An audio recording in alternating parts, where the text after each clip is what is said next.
How to use Shazam on Snapchat. Hello everyone, I am Bishaka and welcome to our channel. I will take you through the step-by-step process on how to use Shazam on Snapchat. Now let's get right into the tutorial. Snapchat is one of the most popular social media networks and it provides various possibilities such as filters, adding stickers to snaps, and adding music.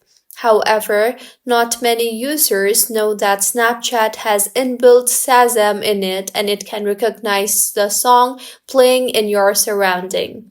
So, firstly, go ahead and open the Snapchat application on your device.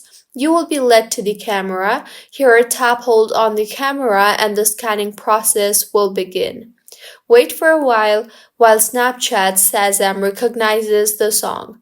Once the song has been recognized, it will appear on your screen like this. You can tap on the send button and send the song to your friends.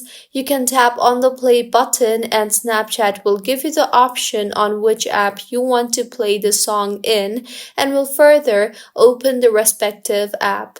You can also tap on the song info option to get the detailed information about the song. So this is how you can use Shazam on Snapchat. If you find this tutorial helpful, please make sure to like the video and do subscribe to our channel for more contents like this. Thank you for staying with us until the end.